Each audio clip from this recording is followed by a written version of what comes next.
सारे लोग हैं मोह में पड़ जाते हैं, माया में पड़ जाते हैं।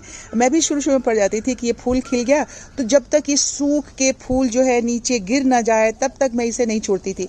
पर अब जो है मुझ में इतने दिनों से गार्डनिंग करते करते समझदारी आ गई है कि जब ये फूल खिल के सूख जाए तो हमें क्या करना है, सिर्फ इस फूल को यहाँ से इस तरह से नहीं निकालना है। बहुत सारे लोग क्या है कि फूल को बस इस तरह से निकाल देते हैं, ये निकाल देते हैं और ये जो 3 पत्ती वाले होते हैं ये इसी में रह जाते हैं। इससे क्या होता है कि आपका पूरा ये फूल निकला नहीं और यहाँ से नई जो है डाली निकलेगी नहीं।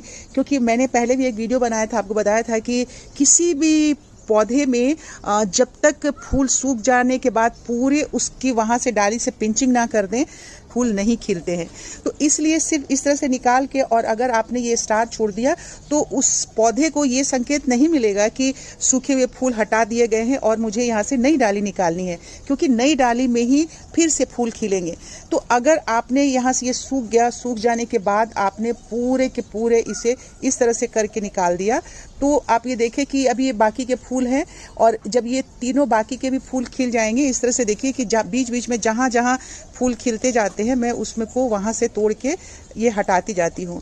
और फिर जब नई डालियाँ आपको निकलेंगी, क्योंकि जब तक नई डालियाँ अभी देख रही है गुच्छे में है फूल खिला हुआ है, यहाँ भी गुच्छे में फूल खिला हुआ है, यहाँ भी गुच्छे में फूल खिला हुआ है, तो सबसे पहला जो फूल होता है जो बीच में निकलता है वो पहले सूख जाता है। तो उसे निकालने के लिए हमें इस तरह से बिल्कुल पिंच करके निकाल देना है। आप सब में से बीच बीच से पिंच करके ऐसे निकालते चले जाइए और छोड़ दीजिए।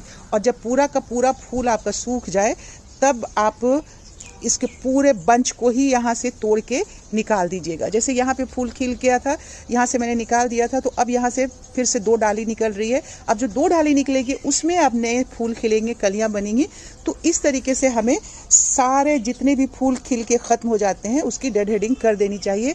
उस पत्ते को पूरा का पूरा यहाँ से ये वाला पोर्शन होता है ना, ये पूरा देखिए यहाँ से बिल्कुल उसे तोड़ के निकाल देना चाहिए। जैसे मैं आपको ये दिखाती हूँ। चलिए दूसरे पौधे में अगर इस तरह से फूल खिल करके सूख जाते हैं, अभी तो सुबह सुबह का समय है तो ये फूल फिर से अभी खिलेंगे, लेकिन ये देखिए ये वाला फूल जैसे खिल के सूख गया है तो इस फूल को हम पौधे में अगर लगा रहना छोड़ देते हैं तो ये बीज बनाना शुरू कर देगा और पौधे को ये संकेत मिलता है कि अब मेरी मैच्योरिटी हो गई है, अब मेरा काम जो है बीज बनाना है।